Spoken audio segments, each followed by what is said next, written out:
Film की शुरुआत में हमें नामी नाम की एक लड़की दिखाई जाती है जिसकी आंख अलार्म बजने पर खुलती है। नामी सारा ही दिन मोबाइल इस्तेमाल करती रहती है, जिसकी ऑफिस में काम करते वक्त, किसी से बातें करते वक्त और पार्टी में भी बस मोबाइल इस्तेमाल करती रहती है। फिर पार्टी करने के बाद रात को वो बस के जरिए घर जा रही होती है, तो वहाँ उसकी आंख लग गई थी, उसे पता नहीं चलता और उसका मोबाइल गिर जाता है। और जब वो जागती है तो उसे अपने मोबाइल का ख्याल ही नहीं रहता। मोबाइल के बगैर ही वो अपने घर आ जाती है, जिसके बाद वो एक लड़के को मिल जाता है। फिर अगले दिन भी नामी अपने घर गहरी नींद में सोई हुई थी, जहाँ तभी उसकी दोस्त आकर उसे जगाती है। और तब नामी को ख्याल आता है कि उसका मोबाइल गायब है, इसीलिए वो उसे ढूंढने लगती है। पर जब मोबाइल नहीं मिलता तो वो अपने नंबर पर कॉल करती है और फोन एक औरत उठाती है। असल में जिस लड़के के पास फोन था वो अपनी मॉम की रिकॉर्डिंग के जरिए उससे बातें कर रहा था, मतलब कि बोल उसकी मुंह में रही थी और वो उनकी आवाज ही नामी को सुना रहा था। वो औरत उसे बताती है कि हाँ, तुम्हारा मोबाइल मेरे पास ही है। ये सुनकर नामी उसे एक होटल में बुलाती है,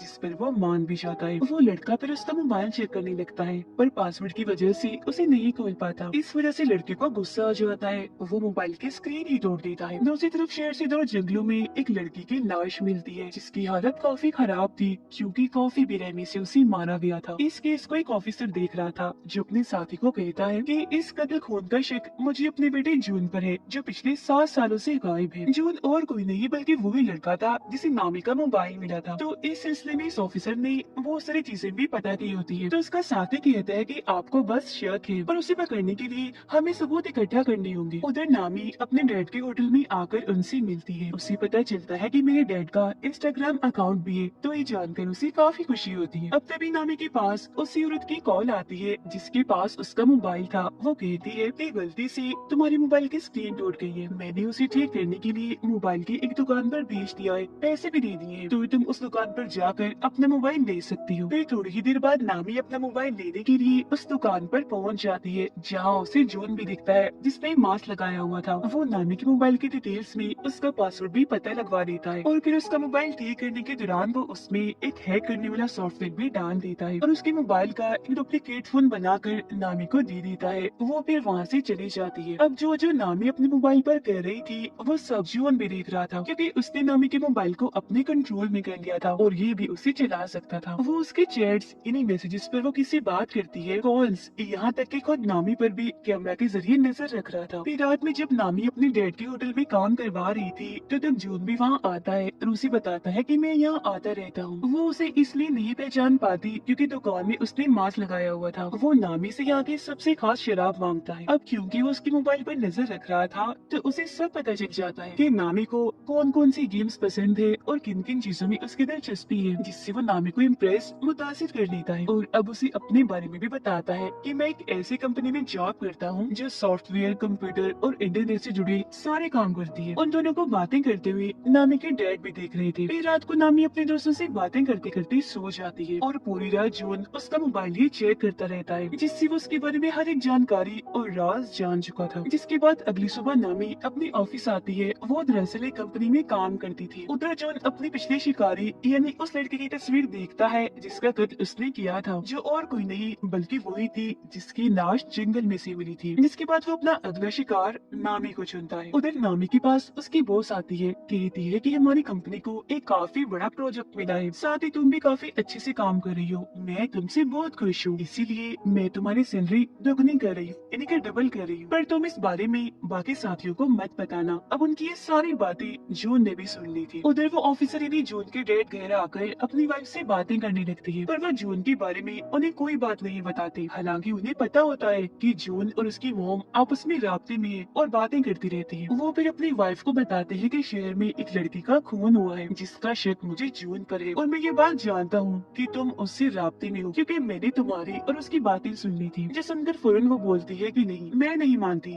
मेरा बेटा ऐसा नहीं कर सकता, वो किसी का खून भला क्यों करेगा।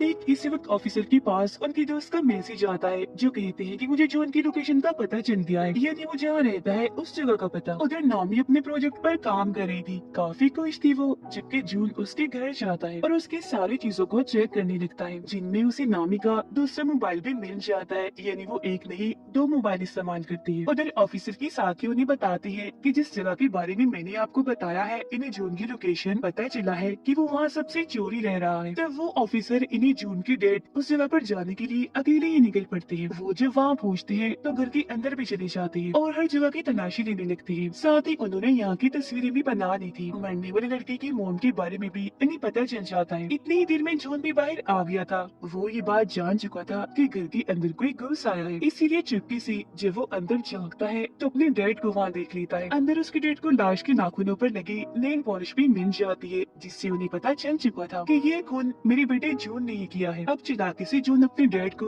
उस कमरे से बाहर बुलाता है और जब वो वापस दोबारा अंदर जाते हैं तो जून वहाँ की हर एक चीज, सबूत, सारे कागजात को बर्बाद कर चुका था। जून अब दोबारा से नामी के होटल में जाता है और उसके डैड से मिलकर उन्हें भी यही बात कहता है कि मैं यहाँ आता रहता हूँ और यहाँ की सबसे खास शराब मांगता है। उसे देखकर नामी के डैड समझ जाते हैं कि ये झूठ बोल रहा है, ये हमारा रेगुलर कस्टमर नहीं है, मतलब ये यहाँ रोज रोज नहीं आता। फिर वो नामी से बातें करने लगता है और रात को जब वो बाप बेटी घर जा रही थी तो उसके डैड नामी को कहती है कि जून एक नंबर का झूठा इंसान है, वो हमसे कुछ छुपा रहा है क्योंकि वो दूसरी बार आया है होटल में, उससे पहले कभी भी नहीं आया, मुझे वो ठीक नहीं लग रहा, तो तुम उससे दूर रहो। जिस पर वो कहती है डैड मुझे तो ऐसा कुछ नहीं लगता, पर ठीक है मैं उससे दूर रहूंगी। अब उनके बीच की ये सारी बातें जून ने भी सुन ली थी। रात को नामी अपने दोस्त के साथ थी, वो उसे भी जून के बारे में बताती है कि अगर वो थोड़ा सा हुलिया बदले यानी बाल छोटे करवा ले और चश्मा उतार दे तो वो बहुत ही प्यारा लगेगा। उसकी दोस्त कहती है कि मैं भी उसे देखना चाहती हूँ। तब नामी उससे वादा करती है कि ठीक है मैं तुम्हें उससे मिलवा दूंगी। ऑफिसर मरने वाली लड़की की मोम से आकर मिलती है, जहाँ वो इन्हें बताती है कि मेरी बेटी का मोबाइल कहीं गिर गया था, फिर उसकी स्क्रीन टूट गई और मेरी बेटी को मोबाइल पर एक मोबाइल की दुकान से मिला था, जिसके बाद से ही उसके साथ अजीबोगरीब चीजें होना शुरू हो गई थी और उसके बाद फिर किसी ने उसे मार दिया। तब वो लड़के की मोम से वादा करती है कि आप परेशान ना हो, उसके खूनी को हम ढूंढ कर ही रहेंगे। नामी की डेट पर जब किसी काम से बाहर आती है तो जॉन उन पर हमला करके उन्हें पकड़ लेता है। इसी रात पुलिस को जंगल में से एक साथ 8 लाशें मिलती है, जिस वजह से ऑफिसर को काफी दुख होता है। फिर सुबह जब नामी की आंख खुलती है तो वो देखती है कि उसके बॉस की तकरीबन 8 कॉल्स आई हुई है। साथ ही उसे अपने मोबाइल पर बहुत सारे मैसेजेस भी मिलते हैं, जिनमें उसने अपने दोस्तों को काफी बुरा भला कहा होता है। इसके अलावा अपने बॉस के बारे में भी काफी उल्टी सीधी बातें की हुई थी। एक पोस्ट भी डाली थी जिसमें उसने बता दिया था कि बॉस ने मेरी सैलरी दुगनी कर दी है। फिर वो अपने ऑफिस जाती है जहाँ उसकी टीम उसे काफी नाराज थी। वो सबको बताती है कि मैं नहीं जानती वो सब किसने किया, क्योंकि मैंने तो एक भी मैसेज, एक भी पोस्ट नहीं की, पर कोई भी उसकी बात का यकीन नहीं करता और उसे वहाँ से निकलने का कहती है। वो अपने बॉस से भी बात करती है, पर उसके बॉस ने भी जॉब से उसे निकाल दिया होता है। वो उन्हें भी काफी समझाने की कोशिश करती है कि देखिए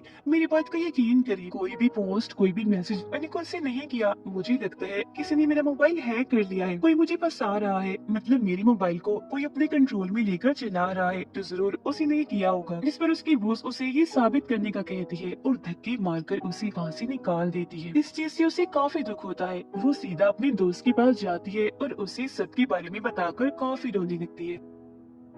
तब उसकी दोस्त उसे सहारा देती है, उसे संभालती है। ये चीज जो उन्हें भी देख ली थी, वो सोचता है कि नामी अपने दोस्त के काफी करीब है, तो पहले रास्ते से इसे हटाना होगा। वो और उसकी दोस्त पुलिस स्टेशन जाती है और इस सब के बारे में बताती है। तब ऑफिसर उनसे कहता है कि ये सब आपके साथ ऑनलाइन हुआ है, इसमें हम आपकी कोई मदद नहीं कर सकते, क्योंकि जिसने भी आपके साथ ऐसा किया हम उसे नहीं पकड़ सकेंगे। ये सुनकर उसके दोस्त को काफी गुस्सा आता है, जिसके बाद दोनों यहाँ से चली जाती है। जो नामी के डैड के घर पर ही रह रहा था, क्योंकि उसने उन्हें वहाँ बांध के रखा हुआ था। वो उनके मोबाइल से नामी को मैसेजेस भी करता रहता है ताकि उसे शक न हो कि मेरे डैड को किसी ने अगवा कर लिया है। वो दोनों फिर होटल में आकर बातें करने लगती है। इस बारे में सोच रही थी कि आखिर ऐसी हरकत कौन कर सकता है। वो फिर बात करती है कि इस बारे में पता लगवाने के लिए हमें एक ऐसा इंसान चाहिए जो कंप्यूटर और इंटरनेट में काफी माहिर हो। अब तभी यहाँ जून भी आ गया था, जिसके लिए नामी जोश ले जाती है और वो उसके दोस्त के साथ मिलकर नामी का फोन चेक करने लगता है। वो फिर जब आती है तो जून उसे बताता है कि किसी ने तुम्हारा मोबाइल हैक किया हुआ है। उस इंसान ने तुम्हारे मोबाइल में एक ऐसा सॉफ्टवेयर डाला है जिससे तुम्हारा मोबाइल उसके कंट्रोल में आ गया है और तुम जो भी करोगी उसे पता चल जाएगा और मोबाइल को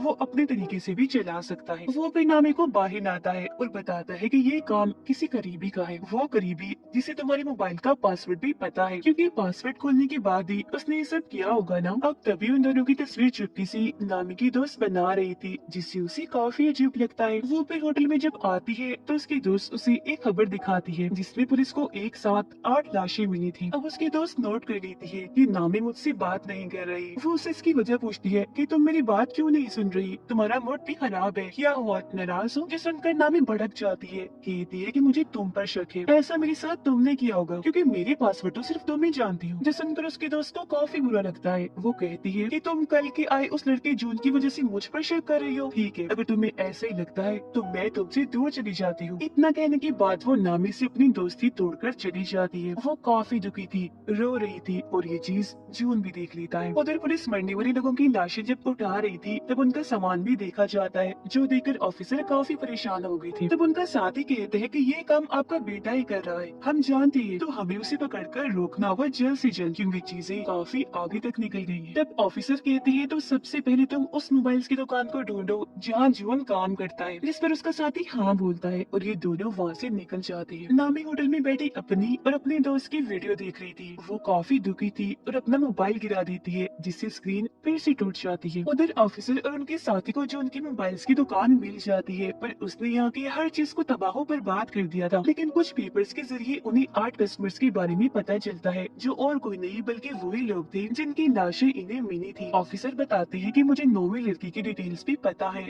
जो मरने वाली है और वो डिटेल्स मुझे जून के घर से ही मिली थी, तो अब हमें उसको बचा लेना चाहिए। जो सुनकर उनका साथी कहते हैं कि हमें इस सब के बारे में खबरों में भी चला देना चाहिए ताकि जून को जल्द से जल्द पकड़ा जा सके। अब तभी इधर नामी भी आ जाती है। उसने इन दोनों की बातें सुनी थी और जब वो वहाँ जून का नाम देखती है तो समझ जाती है कि और किसी ने नहीं बल्कि जून ने ही मुझे बसाया है। उसने मेरा मोबाइल हैक करके वो सारी मैसेजेस और पोस्ट की थी, उसकी वजह से ही मैं आज अकेली हूँ, मेरे पास नौकरी भी नहीं है और मेरी इतनी अच्छी दोस्त भी मुझे छोड़कर चली गई है। वो मजीद जून की कंपनी में कॉल करती है जहाँ से उसे पता चलता है कि इस नाम का कोई भी वर्कर यहाँ काम नहीं करता। जो सुनकर नामी को जून पर काफी गुस्सा आता है और वो फैसला करती है कि मैं उसे अपना बदला लेकर उसे सबक सिखा कर ही रहूंगी। उसकी ये बातें ऑफिसर ने भी सुन ली थी, पर वो उसे ये बात नहीं बताते कि जॉन एक सीरियल किलर भी है, यानी एक खूनी जिसने न जाने कितने लोगों को मार दिया है। पर वो सिर्फ ये कहती है कि मैं भी जून को पकड़ना चाहता हूँ, वो अच्छा लड़का नहीं है। जिस पर नामी उन्हें एक आइडिया देती है कि मैं ऐसा करूंगी कि उसे मिलने के लिए घर बुला लूंगी, मैं आप लोगों को भी बता दूंगी तो उसे पकड़ने के लिए फौरन आप लोग आ जाना। जिस पर वो दोनों ऑफिसर्स मान जाते हैं। फिर अगले दिन जून के पास नामी का मैसेज आता है जो उसे मिलने के लिए बुलाती है, जबकि उसके घर के बाहर नीचे दोनों पुलिस ऑफिसर्स गाड़ी में जून के आने का इंतजार कर रही थी। अब जून नामी की ख्वाहिश के मुताबिक अपना हुलिया बदलता है, जिससे वो अपने बाल काट कर चश्मा उतार कर उसे मिलने चाहता है। वो उसके घर के बाहर नीचे पहुँचता है जबकि नामी ऊपर अपने घर में तैयार हो रही थी। नीचे जब जून आगे बढ़ रहा था तो दोनों पुलिस ऑफिसर्स उसे पकड़ लेती हैं, पर उसका चेहरा देखकर समझ जाते हैं कि ये जून नहीं है बल्कि कोई और ही है, क्योंकि दरअसल हुलिया बदलने की वजह से उसे पहचान नहीं पाई। अब जून उन दोनों को धमकाने लगता है कि मैं तुम्हारे खिलाफ रिपोर्ट करूंगा क्योंकि मैं मासूम हूँ, मैं कसूर हूँ और तुम मुझ पर शक करके गन दिखा रही हो। जिस पर ऑफिसर का साथी कहते हैं वो दरअसल हमें गलतफहमी हो गई थी, हम किसी खूनी को ढूंढ रहे हैं। पर जून उनसे कहता है कि खैर जो भी है देख लूंगा तुम्हें।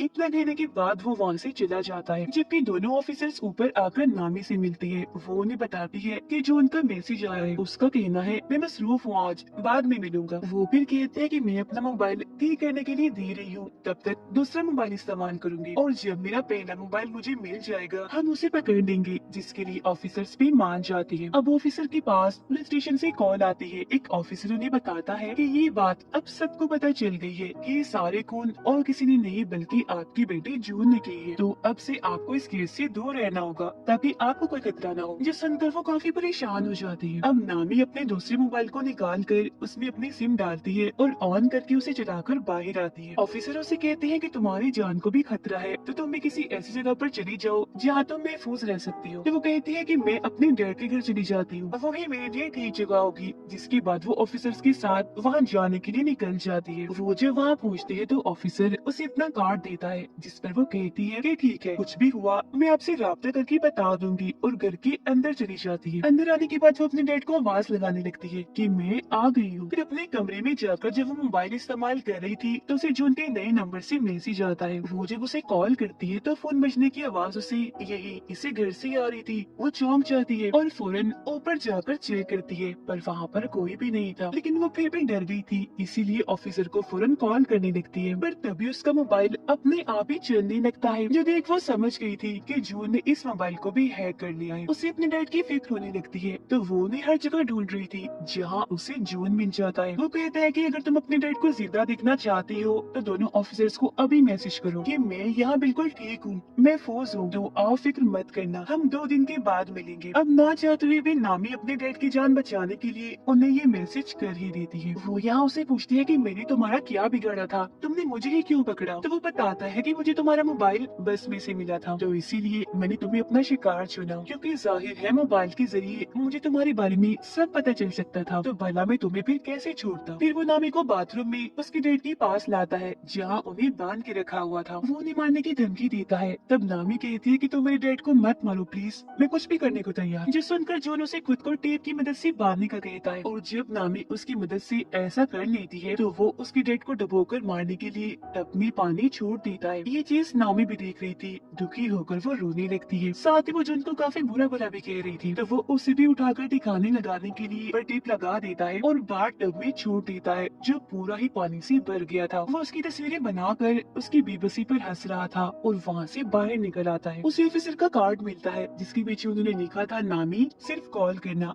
मैसेज नहीं। पर क्योंकि इसने तो ऑफिसर को मैसेज करवाया था तो उन्हें पता चल गया था कि जरूर ये जून ने किया है, तो इसका मतलब वो यहाँ आ रहे थे जून को पकड़ने के लिए। अब जून को भी एहसास हो जाता है कि ऑफिसर्स घर में घुस आए हैं। वो ऑफिसर के साथी को जाकर पकड़ लेता है, पर पीछे से उसके डैड ऑफिसर आकर उसे पकड़ लेते हैं। मगर क्योंकि ये उनका बेटा नहीं होता तो वो इसे मारने लगते हैं और अपने बेटे के बारे में पूछते हैं। पानी में डूबकर नामी मरने ही वाली थी कि तभी ऑफिसर का साथी उसे पानी से बाहर निकाल कर मरने से बचा देता है। ऑफिसर उसे मार मार कर काफी जख्मी कर देते हैं और अपने बेटे के बारे में पूछते हैं। तब वो कहता है डैड मैं ही आपका बेटा हूँ, जिस पर ऑफिसर मान भी जाती है। तो वो उन पर हंसने लगता है और कहता है कितने बेवकूफ हो तुम, अपने बेटे की पहचान भी नहीं है। ये सुनकर ऑफिसर भड़क जाते हैं और उसे दोबारा से मारने लगते हैं। उधर नामी को भी होश आ गई थी। वो देखती है कि ऑफिसर के साथी उसके डैड को होश में लाने की कोशिश कर रही है, पर वो उठ ही नहीं रही। ऑफिसर फिर जॉन का बैग चेक करती है जिसमें से उन्हें जॉन के सारे शिकारों का सामान मिलता है, यहाँ तक कि 0 नंबर वाले शिकार का भी, इन्हीं सबसे पहले वाले शिकार का, जो कि असल में और कोई नहीं बल्कि उनका बेटा जून था। इस कोने के पास ऑफिसर की वाइफ और उसके बेटे की सारी डिटेल्स मौजूद थी। यानी जो 7 साल पहले गायब हो गया था, असल में वो गायब नहीं हुआ था, 7 साल पहले ही इस कोने ने उसे मार डाला और तभी से जून की पहचान लेकर इन्हें जून बनकर लोगों को मार रहा है। ये जानकर ऑफिसर को काफी दुख होता है, इसीलिए वो गन लेकर खूनी को मारने के लिए जाते हैं। खूनी उन्हें बताता है कि मैं आज भी जून बनकर तुम्हारी वाइफ से बात करता हूँ। कितने भोले हो आप लोग, पता लगवा ही नहीं पाए कि जिसे तुम बात कर रहे हो अपना बेटा समझकर, वो तो तुम्हारे बेटे का असली कातिल है। उसकी ये सारी बातें नामी भी सुन लेती है। वो गुस्से से भरी बाहर आती है, ऑफिसर से गन छीनकर उस खूनी को मार देती है। वो फिर देखती है कि मेरे डैड को होश आ गई है, मतलब कि वो जिंदा है। इस बात से जज्बाती होकर वो अपने डैड के गले से लगकर काफी रोती है। फिर उसका इलाज करने के लिए उसे एम्बुलेंस के जरिए हॉस्पिटल भेज दिया जाता है, जहाँ से पुलिस भी सभी मरने वालों की चीजें इकट्ठा कर रही थी। कुछ दिन के बाद सभी को खूनी के बारे में पता चल जाता है, यानी कि वो ऑनलाइन ही इंटरनेट के जरिए ही लोगों को पकड़कर उन्हें मारता है, और अब वो मारा जा चुका है। बस इससे ज्यादा और कोई जानकारी नहीं मिल पाती। फिर नामी जब अपने डैड और दोस्त के साथ होटल में थी तो कोई चुप्पी से उस पर नजर रख रहा था, जिसे वो खुद भी देख लेती है, पर समझ नहीं पाती कि ये कौन है। तो या तो ये खूनी ही हो सकता है जो शायद मरा नहीं होगा, या फिर ऑफिसर का बेटा भी हो सकता है, या कोई तीसरा इंसान भी हो सकता है जो अब खूनी की तरह ही ऑनलाइन पकड़ पकड़ कर लोगों को मारेगा सिर्फ अपनी इंजॉयमेंट के लिए। और इसी सस्पेंस भरे सीन के साथ ही ये कहानी इधर ही खत्म हो जाती है।